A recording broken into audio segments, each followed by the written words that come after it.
We met in college at a time when both of us were trying to outrun our insecurities, carrying hidden fears under the weight of ambition and patience. I had learned to mask my anxieties with quiet endurance, while he channeled his through drive and restless energy. There was a symmetry in our dysfunction, a sense that perhaps we could understand one another where others could not. At first, it felt magical. Even the smallest moments seemed elevated, cinematic in ways that made the rest of the world fade. Late-night rooftop conversations stretched until dawn, road trips with no plan beyond the horizon, whispered promises that felt sacred in the intimacy of our own bubble. I felt seen in a way that had been rare in my life, and he seemed to notice the parts of me no one else had looked for. I remember the way he laughed at the silliest jokes, how his eyes crinkled when he was truly happy, and how he leaned in during conversations as if the rest of the world didn't exist. Those moments became anchors,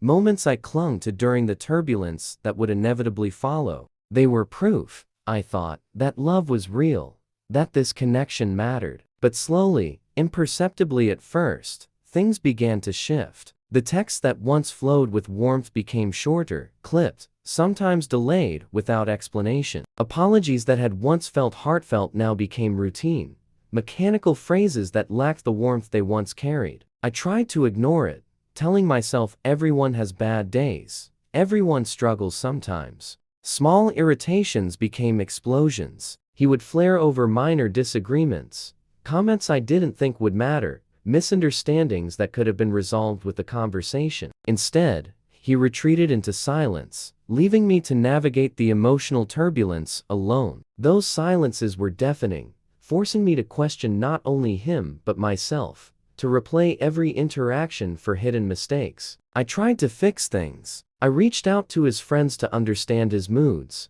hoping someone could explain the sudden withdrawal, the emotional coldness. I planned time together meticulously, anticipating moments that could bridge the growing gap. I stepped carefully around his temper, walking on eggshells in hopes that maintaining peace would prevent another storm. Despite my efforts, the imbalance grew. I felt as though I was holding the relationship together with threads I feared would snap at any moment. The energy required to maintain connection was draining. Every smile I forced, every calm conversation I initiated, was a negotiation with exhaustion I didn't yet recognize as unhealthy. The breaking point came quietly, but it landed like a blow I could not recover from. After an argument that now feels insignificant in memory, he simply walked out. No explanations, no words of regret, just a key left on the table as though the relationship had been nothing more than furniture to be discarded. The finality of that act struck deeper than any shouted farewell ever could. I remember staring at the key for what felt like hours,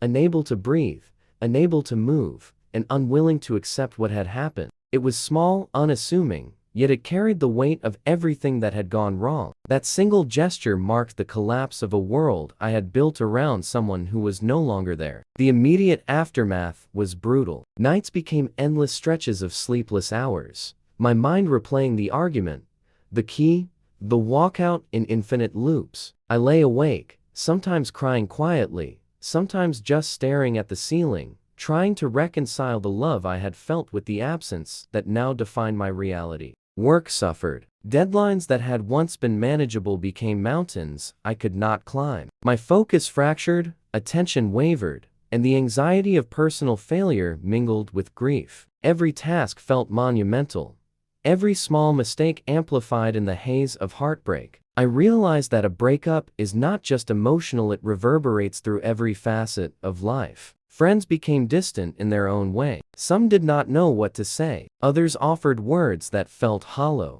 Social interaction became exhausting. I was caught between needing support and fearing judgment, unsure whether to talk or retreat further into isolation. The people I had once relied upon felt like strangers navigating a landscape I could not yet articulate. Loneliness seeped into every corner of my life. Even familiar spaces felt alien. The apartment we shared felt hollow, and the streets we walked together seemed empty of meaning. I carried a sense of absence everywhere I went, a shadow that no conversation, no distraction, could dispel. Memories became both comfort and torment. I would recall moments of laughter and tenderness, The spontaneity of road trips, the intensity of whispered promises, and the depth of shared vulnerability. Those memories reminded me of what was lost and left me longing for a version of love that no longer existed. I also began to notice patterns in my own behavior. I realized that I had invested excessively, had carried more emotional weight than was healthy, and had often excused behavior that was harmful. Recognition did not erase pain. It reframed it. I began to see the story not as a series of failures, but as a map of lessons that needed to be learned. Grief itself became a teacher. I learned that heartbreak is not linear. There were days of intense sorrow, and days where I felt almost functional. Emotional recovery did not follow a schedule, and each setback felt like a step backward, even when it was a necessary part of healing. I started journaling, attempting to externalize the chaos inside me. Writing allowed me to organize fragmented thoughts, to process emotions too heavy to carry silently. Through words, I found small pockets of clarity, and slowly began to reconnect with the parts of myself that had been submerged under grief. Therapy became a refuge. Speaking with someone neutral allowed me to analyze patterns, understand the dynamics at play, and rebuild my emotional framework. I learned that my patience and endurance, which I had seen as strengths,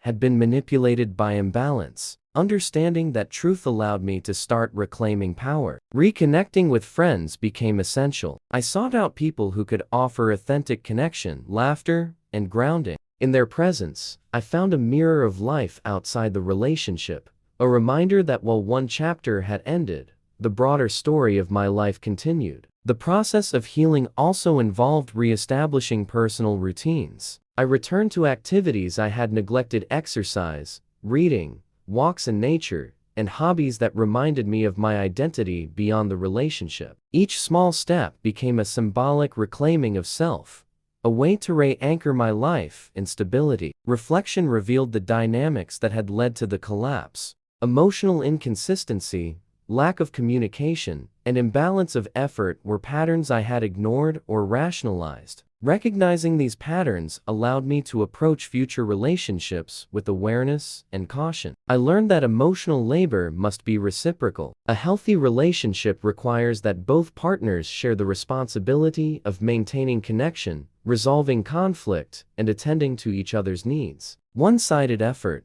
no matter how well-intentioned, is unsustainable. Attachment patterns also became clear. My anxiety had driven me to overinvest, to anticipate, and to absorb his moods as if they were my own. His avoidant tendencies had driven him to withdraw. The combination created cycles of pursuit and retreat that fueled heartbreak. Awareness of this dynamic gave me insight into how my own patterns influenced the relationship's trajectory. I started recognizing the distinction between love and habit. Much of my attachment had been sustained by routine, familiarity, and fear of absence rather than mutual growth. Understanding this helped me untangle genuine affection from patterns that had trapped me in imbalance. Technology complicated recovery. Every message, post, or social media trace became a potential wound, a reminder of absence. I had to consciously step back from the digital landscape, learning to create distance from constant reminders that kept grief alive longer than necessary. I also learned the importance of emotional validation, recognizing that grief was real, that heartbreak was a legitimate response, and that my feelings were valid became central to rebuilding self-trust. Accepting my own pain without judgment was transformative. As months passed, I noticed incremental resilience forming. I was no longer immobilized by grief, no longer consumed by obsessive reflection. Small victories: sleeping through the night, completing work, laughing without guilt marked progress in reclaiming my life. Acceptance became the final step. Acceptance did not mean forgetting him or condoning his actions. It meant recognizing reality and allowing myself to move forward. Letting go of expectation, embracing autonomy, and reclaiming identity became the foundation for healing. In retrospect, the chronological journey from origin to rise, breaking point, and fallout reveals the complexity of human emotion. Origins shaped by insecurities, rise marked by hope and effort, breaking point defined by imbalance, and fallout characterized by grief. Together, These stages illustrate the anatomy of heartbreak. Understanding this sequence allowed me to extract meaning from pain. I realized that heartbreak is both deeply personal and universally human, shaped by individual choices, relational dynamics, and societal influences. This perspective reframed the experience from one of loss alone to one of profound learning and growth.